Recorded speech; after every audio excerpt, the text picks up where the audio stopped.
Hello students, welcome back on my channel eco and BST with Anurag. Friends, आज हम पढ़ेंगे nature and significance of management का दूसरा part, objectives of management and importance of management. Students, अगर आप मेरे channel पर नए हैं तो please subscribe my channel and press the bell icon, also like and share my videos. तो बढ़ते हैं नेक्स्ट टॉपिक की ओर। ऑब्जेक्टिव्स ऑफ मैनेजमेंट में हमने इसको तीन पार्ट में डिवाइड किया है। The first one is organisational objective, next is social objective and next is the personal objective.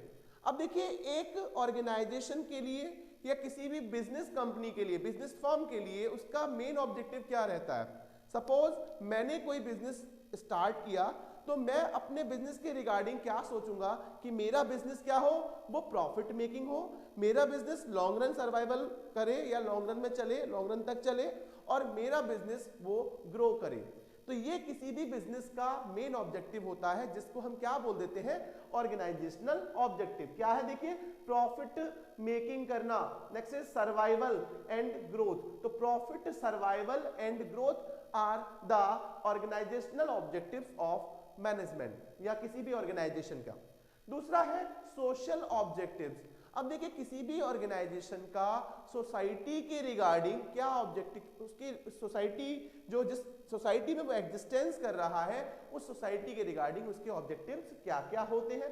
तो पहला है क्वालिटी प्रोडक्ट्स। अब देखिए, क्वालिटी प्रोडक्ट का मतलब है कि जो क्वालिटी, जिस टाइप की हमने कस्टमर्स से एनालिसिस करके हमने जो आइडेंटिफाई किया है कि उनकी नीड एंड वांट्स क्या है, उस क्वालिटी के, उस नीड एंड वांट, उन नीड एंड वांट्स के अकॉर्डिंग हम वो क्वालिटी उनको प्रोवाइड करें। तो क्वालिटी से कॉम्प्रोमाइज नहीं करना है। We have to provide quality products for the society and at are reasonable price. ऐसा भी नहीं कि उससे जो क्वालिटी दे रहे हैं तो हाई प्राइस चार्ज कर रहे हैं। जैसी क्वालिटी है उसके अकॉर्डिंग ही हमें उसको क्या करना है, प्राइस चार्ज करना है। तीसरा है जनरेशन ऑफ एम्प्लॉयमेंट अपॉर्चुनिटीज। जिस सोसाइटी में हमारा एग्जिस्टेंस है उस सोसाइटी के लिए हमें क्या करना है, एम्प्लॉयमेंट अपॉर्चुनिटीज डेवलप करनी है।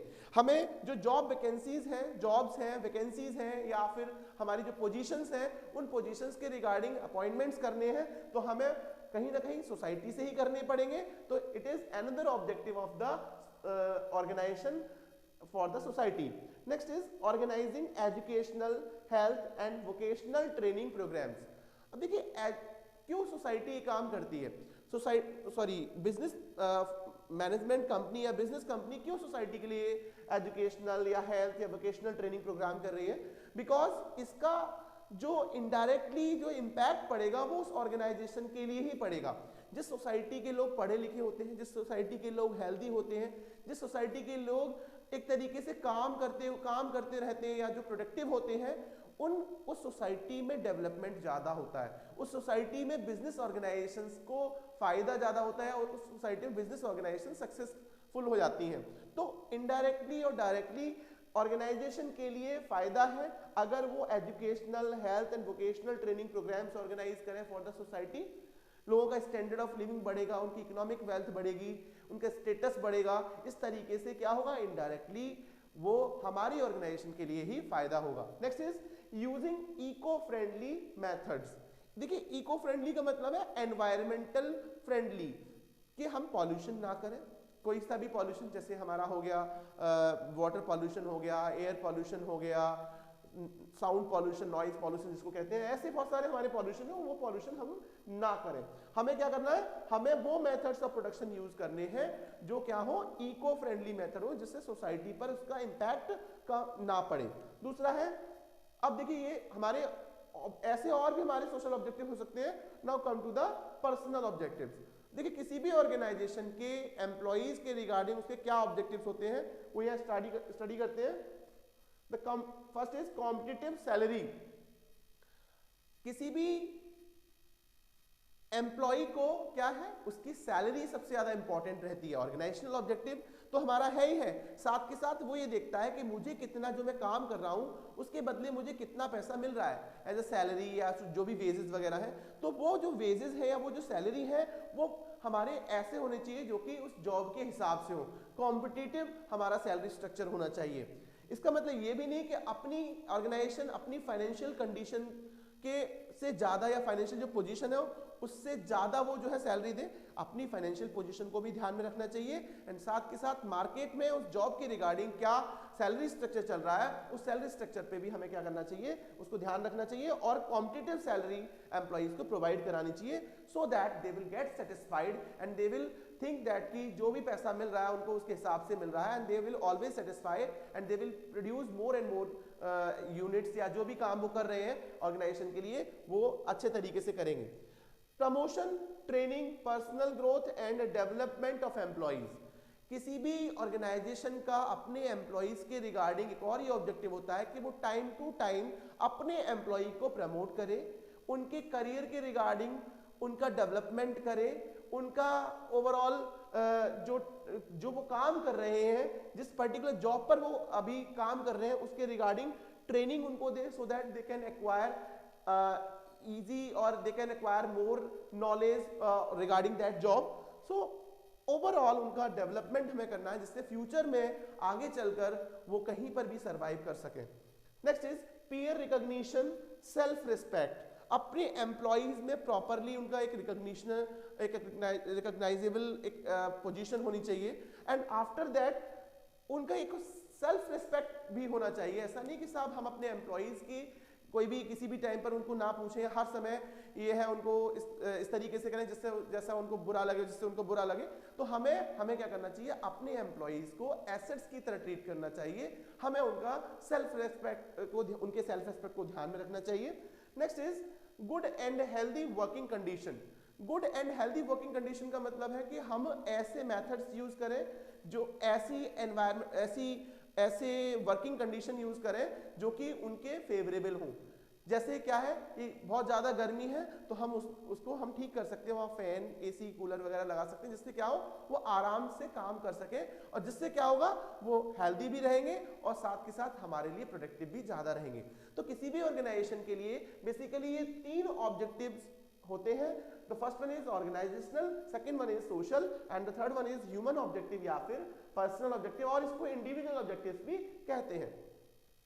Next is importance of management. अब देखिए इतना सब कुछ पढ़ लिया हमने लास्ट वीडियोस में, पिछली वीडियोस में हमने क्या देखा था, हमने मैनेजमेंट पढ़ा था, उसके बाद उसके फीचर्स पढ़े थे, आज ऑब्जेक्टिव भी पढ़ लिए। अब तो हमें ये पता चल रहा है कि मैनेजमेंट किसी भी ऑर्गेनाइजेशन के लिए कितना इंपॉर्टेंट है। अब उस चीज को हम पॉइंट वाइज याद करेंगे, पॉइंट वाइज तैयार करेंगे और उन पॉइंट वाइज जो हमने तैयार किया उसको पॉइंट वाइज 2-3 लाइन में एग्जाम में अपने को लिखना है अगर आता है तो। Next is management, first point is management helps in achieving group goals. As we have already studied that कि management is a group activity. हर कोई क्या है काम कर रहा है बट सभी का एफर्ट मिलाकर हम क्या कर रहे हैं, अपने ऑर्गेनाइजेशनल गोल को अचीव कर रहे हैं। तो ओवरऑल जो गोल है हमारा, जो ग्रुप गोल है, जो ऑर्गेनाइजेशनल गोल है, ऑर्गेनाइजेशनल ऑब्जेक्टिव है, वो किसकी वजह से हम अचीव कर रहे हैं, मैनेजमेंट की वजह से अचीव कर रहे हैं। दूसरा है मैनेजमेंट क्रिएट्स एफिशिएंसी। जब हर कोई अपना अपना काम कर रहा है, ही विल बी एक तरीके से वो एक्सपर्ट हो जाएगा अपने काम में, वो कम कॉस्ट पर ज्यादा आउटपुट प्रोड्यूस करेगा। ऐसे मेथड्स हम चूज कर रहे हैं जो कि कम कॉस्ट पर ज्यादा आउटपुट प्रोड्यूस कर रहे हैं। तो इससे क्या होगा, इससे हर चीज में हर तरीके से हम एफिशिएंट हो जाएंगे। तो मैनेजमेंट इंक्रीजेस द एफिशिएंसी। दूसरा है management creates a dynamic organisation. Environment से जो अपॉर्चुनिटीज एंड थ्रेट्स हमें मिल रहे हैं, हमें उनको हैंडल करना है, अपॉर्चुनिटीज को ग्रैब करना है और थ्रेट्स को इग्नोर करना है। तो वो कैसे कर सकते हैं, वो कर सकते हैं हम मैनेजमेंट से। तो मैनेजमेंट हमारी ऑर्गेनाइजेशन को कैसा बना रहा है, डायनामिक ऑर्गेनाइजेशन बना रहा है कि एनवायरमेंट जो चेंज हो रहा है उस एनवायरमेंटल चेंज के अकॉर्डिंग हम अपनी ऑर्गेनाइजेशन को चेंज कर लें। Next is management helps in achieving personal objectives. Personal objective भी अचीव करने में मैनेजमेंट हेल्प कर रहा है। हमें प्रमोशन चाहिए, ठीक है, हम मैनेजमेंट के अकॉर्डिंग काम कर रहे हैं, हमें प्रमोशन मिल जाएगा। जब सब काम अच्छा कर रहे हैं तो प्रमोशन मिल जाएगा। और जो भी हमें डेवलपमेंट चाहिए अपने करियर का, या हमें अपनी सैलरी वगैरह इंक्रीज करानी है तो हमें काम करना है, हमें बोनस देना है तो काम करना है, और हम काम कर रहे हैं मैनेजमेंट के थ्रू, तो हम सब कुछ आसानी से अचीव कर सकते हैं। तो ये टॉपिक हमारा क्लियर है, management helps in achieving personal objective. Now management helps in the development of society. जब ओवरऑल ये सब मैनेजमेंट के थ्रू हमारा जो वर्क हो रहा है वो इफेक्टिव हो रहा है, जो लोग काम कर रहे हैं, जो इनकम उनकी ज़्यादा बढ़ रही है, तो ओवरऑल उनका स्टैंडर्ड ऑफ लिविंग, उनका स्टेटस, उनकी लाइफ स्टाइल, वो सब अच्छा होगा। तो कहीं ना कहीं डेवलपमेंट हो रहा है सोसाइटी का। तो मैनेजमेंट क्या कर रहा है यहाँ पर? मैनेजमेंट हमारी सोसाइटी का भी डेवलपमेंट कर रहा है। तो इन पॉइंट के थ्रू हमें इजीली हम ये डिटरमाइन कर सकते हैं कि how much management is important for an organisation. Efficiency और इफेक्टिवनेस तो लाता है, साथ के साथ ये सारे पॉइंट के थ्रू हमें पता चलता है कि कितना इंपॉर्टेंट मैनेजमेंट है। आई होप कि ये टॉपिक अब आपको समझ में आ गया होगा कि what are the objectives of management, ठीक है, organisational, social and personal, and the importance of management. आप एक स्क्रीनशॉट लीजिए, नेक्स्ट वीडियो में मिलते हैं।